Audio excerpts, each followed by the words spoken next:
Nicky, well, welcome to Virgin Radio. It's an absolute pleasure, sir. Nice to see you again. You too. We were just saying the last time I saw you was Latitude, which was a wonderful show you guys did. It was. And I caught a bit of the tour last week as well, the 20th anniversary tour. Beautiful setting in the Royal Albert Hall. Yes. Feels just befitting. It is. We did it 20 years ago, and I don't know if I was just permanently miserable then, but I didn't enjoy it. It just didn't seem to fit the intense anger I was feeling to everything. But this time I'd gloried in it. I gorged on it. I actually sucked it in like a footballer winning, walking around Wembley, you know, when they say, oh, the first time I didn't take it in, so I took it in this time, and it was brilliant. But that's even when you are being angry, though, it's said with a smile. That's what I love about you. There's been loads of humour on this tour. It's been, endless between me and James. James actually split his trousers the second night at the Albert Hall. Doing his little thing that he does where he splits his legs. Amazing. And I did say to him, yeah, if you wore a skirt like me, you wouldn't have that problem. Do you want me to go and get you one? And I had the glare. That's brilliant. Is it been like, kind of celebrating 20 years of Everything Must Go and doing this tour and playing the album from start to finish? Whose idea was that, and why was that the right way, do you think, to celebrate the album? It did feel natural. We did the Holy Bible one last year, which is a totally different mindset and really intense, and still have to kind of get in a mindset of a bit of darkness, and it's awkward to play. It's really hard to play the Holy Bible for 47-year-olds.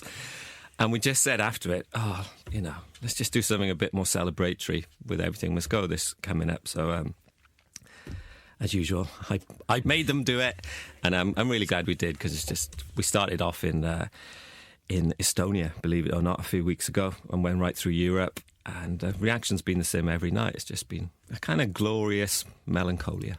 Well, it's that thing, isn't it? Not that you need reminding, but in terms of that reaction you get from the fans still 20 years on from this record, in terms of how much they love it and how much they know it. And I imagine as well there's a whole new generation that are loving it, and you're getting a response. Yeah, that's the great thing, is that, people who got into us all that time ago are bringing their kids along. We've been going such a long time. And just the feel, and we do 2 sets, the second set, then when Motorcycle starts, it even ratchets up a level then. Yeah. And we've just got too many songs to play. We're like the indie Rolling Stones. Got too much. You were the first to play Cuba, though. We were, You indeed. were the first.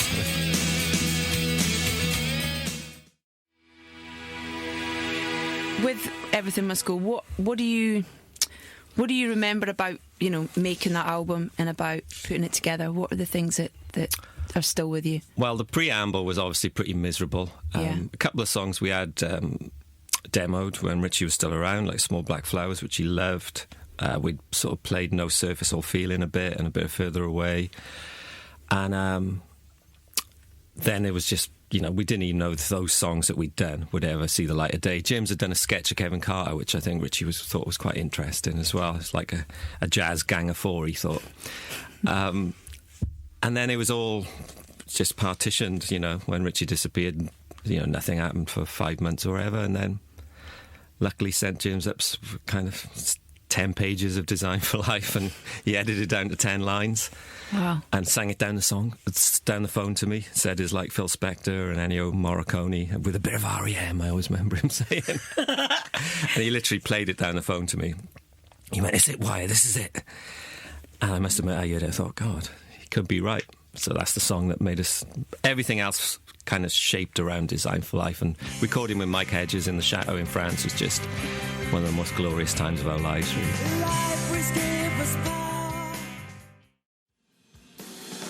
I read a lovely article, actually, with you guys. I think it was in The Guardian this week. Just kind of saying that about it being the first, getting into the room and having this song that almost went, we this is what we've got as the 3 of us, and we need to take this on. Yeah, and I definitely felt like it was most social history. The worst thing I could have done was try and copy the kind of intellect and kind of brilliance of Richey's lyrics in terms of cramming all those cultural references in. So I did kind of defrag myself a bit lyrically. But you've always had a real important message with what you say. You always kind of, what I love about you is you say what a lot of people are thinking, Yes. and you say what a lot of people are scared to say.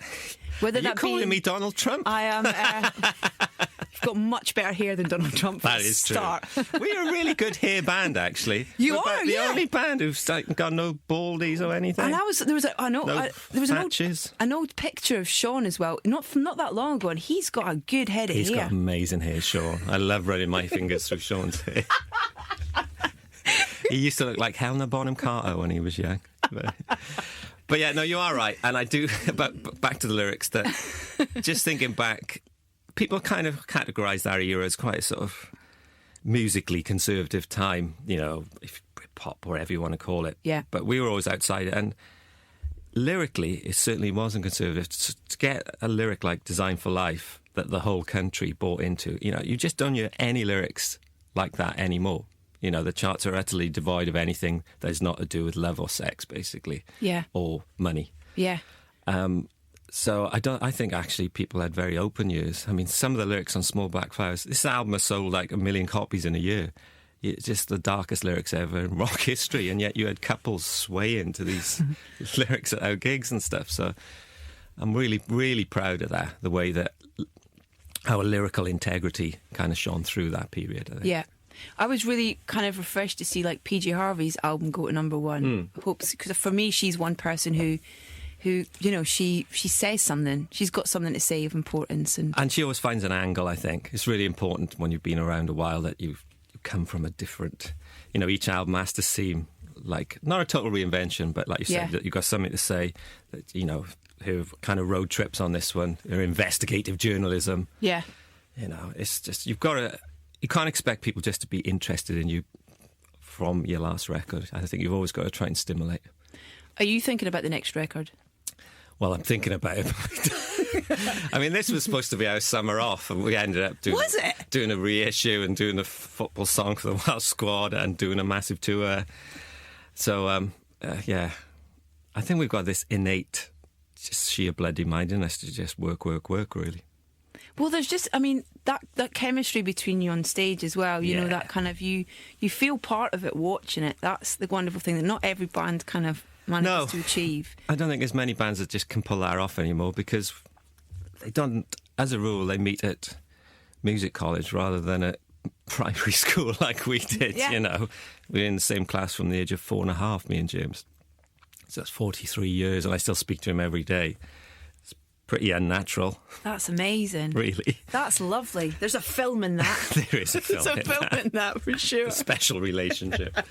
Can we talk about the Welsh football song? Yes. Because I know that sport is a big. You're a massive sport fan. Sport, politics, and music. The three things that you love out more. That no, not more, but family aside, the three things that you love.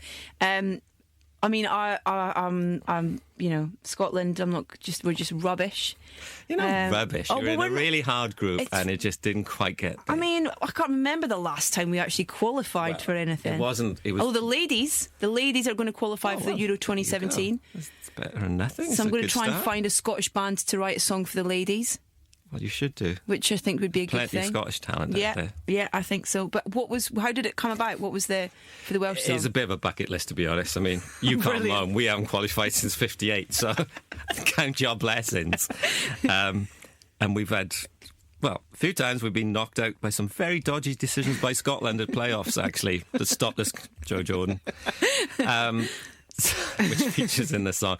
So I've had the lyric ready a couple of times, the seeds of a lyric, just in case, and it's never come to fruition. So this time I didn't.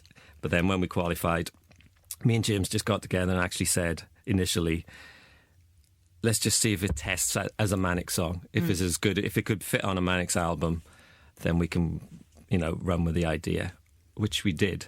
And again, we just blasted out in the studio, and it just felt right, it's good enough. And then all the commentary came in as well, all the archive material and stuff. So that's a really important part of the song. It's just the kind of, it's very melancholic trip through the despair of a Welsh football fan, mixed with the highs of finally getting there.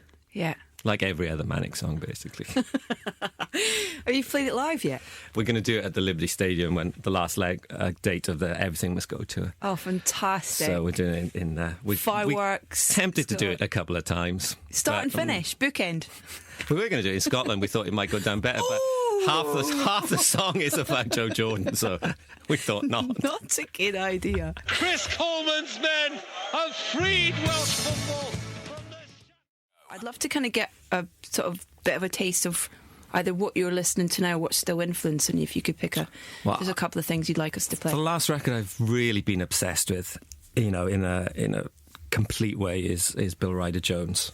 Oh, it's fantastic. That album, it's just that kind of Liverpudlian stroke Wirral gazing out, melancholia done in his bedroom and everything. I mean, the tracks like Daniel and Wild Roses, I guess, is one of the standouts on there, but it's just an amazing record. And to think he just did it all on his own in the bedroom. I think he did it first, went to a big studio and scrapped everything. Yeah. I just love that record. Kate LeBon's album, I think there's a track on there, I'm a Dirty Attic, which is a rude, brilliant song. Maybe not for breakfast then. Maybe not. The Bill Ryder Jones, I was doing a show in Scotland and he came and did a session for us, and a few people were like that, who's that sort of thing, you know, and obviously there's the choral connection from years ago and stuff, but he blew everybody away in terms of musicianship as well. He's hot. He's really hot. I think he was like 15 or something when he was in the choral. And I think the first solo album I liked, but it didn't feel like it was fully realised. But this one is just, and the lyrics are great. They really are deep. You know, you kind of zone into his fragile mental state at times and stuff. And it just, some albums I just get addicted to. Lost in glances, time is.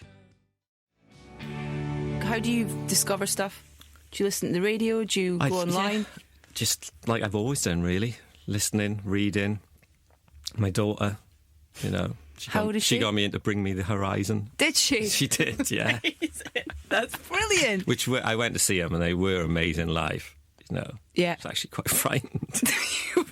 What were you frightened of? Just the menace and the kind of sheer physicality of the crowd and everything. Yeah. It's good to see. Yeah, and it's great to see how kids discover music as well. I love that. It's funny because I've got two boys, 3 and 7, and they kind of learn a lot through watching kids' films, which sometimes have brilliant soundtracks, like Planes, Fire and Rescue, Thunderstruck by AC/DC is my 3-year-old's favourite song, and it's bonkers. You know, he goes mental when he hears it. But I don't know, there's something just... Wasn't Hallelujah in Shrek as well? Yeah. The John Cale version, I think. It was Rufus Wainwright, yeah. But yeah, it's wonderful, that, isn't it?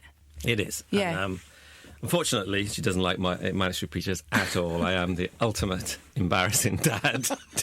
She's got to come and see you live. She has seen me live, yeah. She fell asleep. No! She was only 6. There you go. I don't know how she did it. That noise, that racket, and me ranting away. That's brilliant. Do you go to see a lot of bands live? You see, I've never been the greatest gig goer. James is always going to gigs in Cardiff all the time, you know, and that's... I find it too noisy, really. I love that. Too noisy. But I have watched the Editors a couple of times who've been with us, and they have been on fire, I have to say. They've been really... Manic's crowd's not the easiest to please, as you know, for support acts. They've been going down an absolute storm. Brilliant. What are you enjoying playing most off the album? And we'll finish with it. I think No Service All Feeling. It's just so gigantic. I forgot what an amazing kind of melding of guitars and lyrics and emotion that it was, really. It's just been phenomenal. Nicky War, thank you so much, mate. It's a pleasure. Thank you.